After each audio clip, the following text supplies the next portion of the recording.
Hi guys, welcome back to my YouTube channel. My name is Melissa and I sit here on Mondays, Wednesdays, and Friday and I talk about true crime. Friday I dedicate it to just missing kids, and I add a little flavor to it, so I talk about different topics on, whatever days it is that I want to do something different. And I know today is not Wednesday, it is Thursday, guys. But yesterday I had a big headache, so I just needed to take a little break and end up falling asleep early. Which, to be honest, it did not work, but I mean, I tried. But I decided to upload today because I am in the mood. I'm in the mood to upload. So, y'all like my new cup? It's a Selena cup. I got this cup at an Etsy. If I do not forget to do it this time, I will upload. I will put the name of the girl that I ordered this one, and I also will do this one because I know I said I was gonna do it on the other video. So yeah, I will do this one as well. So today we're going to talk about one of the first topic that I have, well, the second topic that I have talked to, and it's about people that have been in prison like for a very long time, like the oldest prisoners ever. And so yeah, so before we get started, let's go ahead and start with my inspiration of the day. So sometimes someone comes into your life that changes everything, raises the standards, makes you laugh, and makes you feel like there is something about them that you can't even describe. You're scared to lose them because you know that you won't find anyone else. So today I will be talking about, yeah, I forgot to search this. Sorry guys, I'm telling you, y'all, it's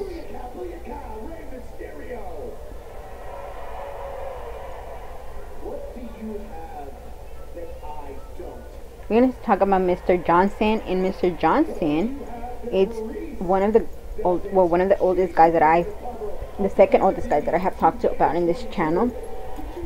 I don't know if y'all can see his guys. Look at him. Like, I feel so bad for him. But let's hear his story and see why he has been in prison for so long. Depending on which source you believe to be correct, Social Security or this Johnson Vandyke Grigsby was born either February of 1988, 1988, or February of 1986. Respectfully, Grigsby, the son of free slaves, however, said March of 1885 was the month and the year of his birth. In 1900, Grigsby and his family moved from their home in Shelby County, Kentucky, to Combo, India, the county seat of the Howard County. 7 years later, Grigsby, an African American, killed a white man named James Brown. The pair had been playing a game of 5 cards, stud poker, in a salon in Anderson, Illinois, when the two men engaged in a fight. During the altercation, the men, as the men often do, cursed at one another. The radical slurs were altered as the phrase became insanely hated. Brown pulled a knife in Van, so Van left the bar to retrieve a knife of his own. When Van returned, Brown picked up a chair and threw it at him. In response, Van leaned at Brown with his knife and suspiciously stabbed Brown to death. Grigsby, as the story goes, pleaded guilty to second-degree murder in order to escape the electric chair.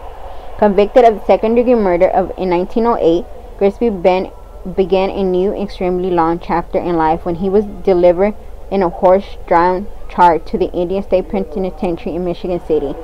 The trip lasted several days. When he arrived at the prison in August of 1908, the same year, the 40-cylinder 20-horsepower Model T was first offered and sold for $125.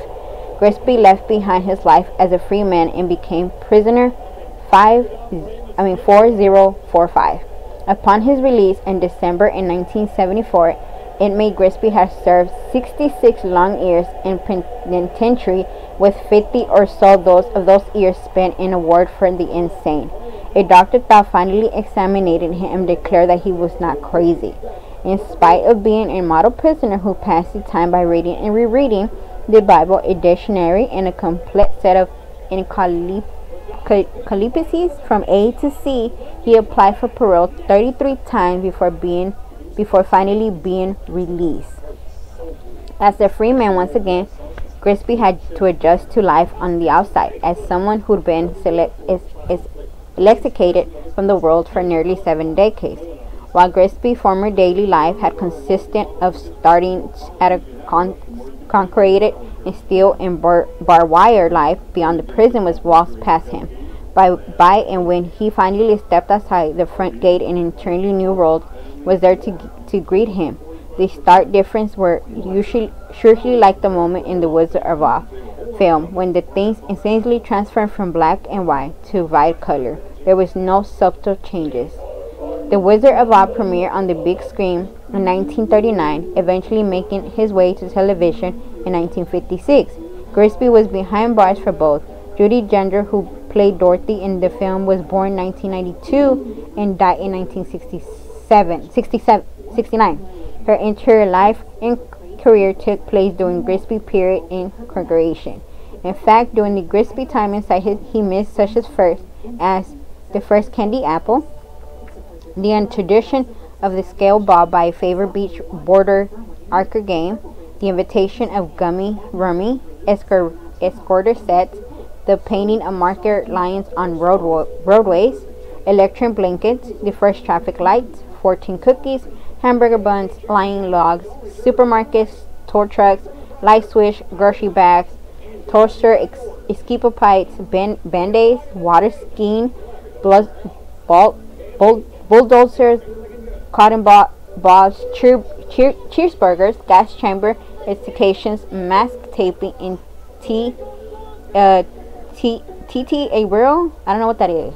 If anybody knows what that is, let me know what it is.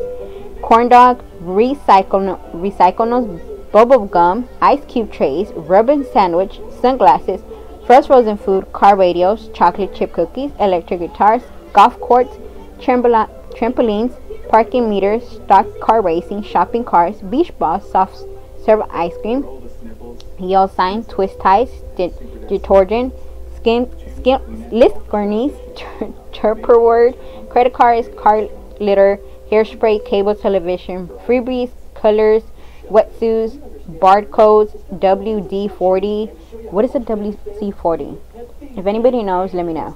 Ziploc bags, radar guns, the first man on the moon. The FBI was established only 1 month prior to Gatsby in segregation.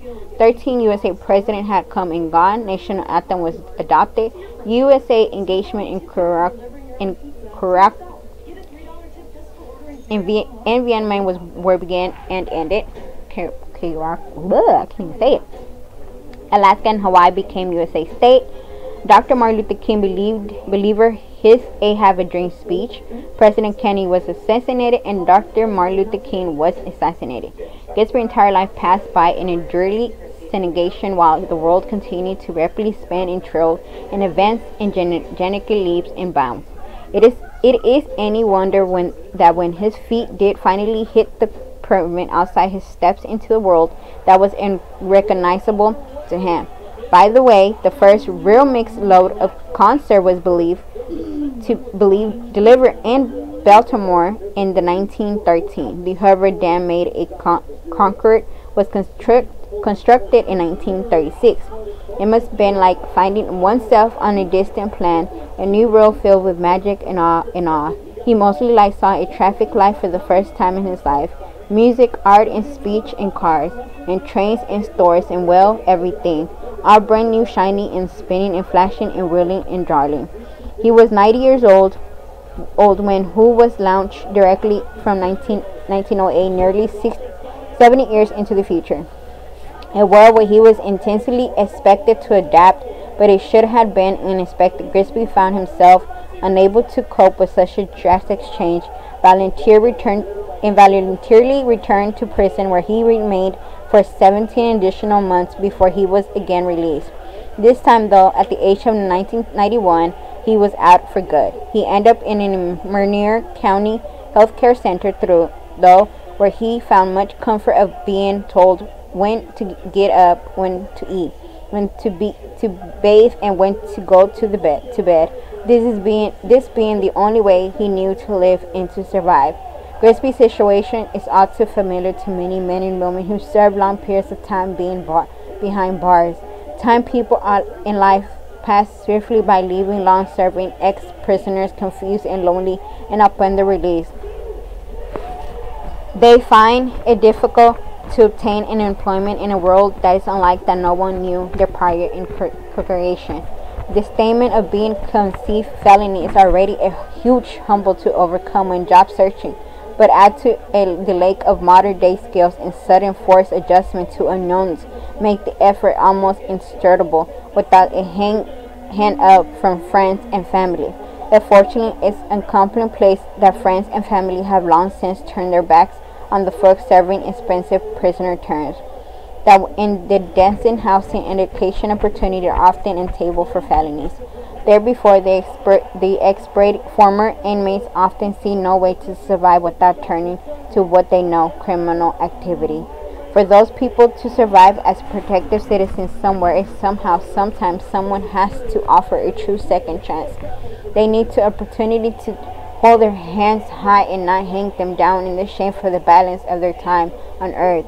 It means to earn back their rights and to remove the scarred letters from their chest. Of course, we all realize that some of these folks will never change, and prison is without no doubt the best place for them. But others do regret the bad choice they've made, and they do indeed want to and welcome change. But to forever brand from former prisoners and to not provide any support system that keeps them current with the time and technology as well is not good for them, nor is good for society. And that is the story of Mr. Johnson. Guys, I love this story. You have no idea how much I love this story. Yeah, I mean, for him to be there for so long, and first of all, I'm sorry, but yes, I understand he committed a crime, but back then, I don't feel like, well, I don't know, I guess back then it's different, especially when it comes to the white and the blacks, it was different.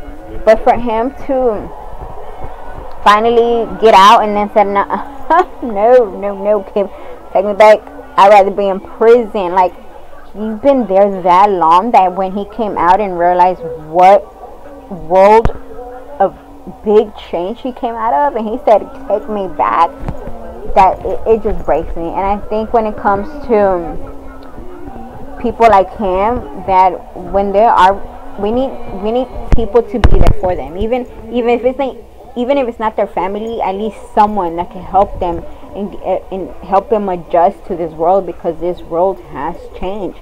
That includes technology, and it's a lot. It's a lot of change that they are not used to, because when they went in, all this new stuff was not invented. Technology wasn't invented. I mean, y'all heard the lists of everything he missed. Like, there's just like, what? Like, that's crazy.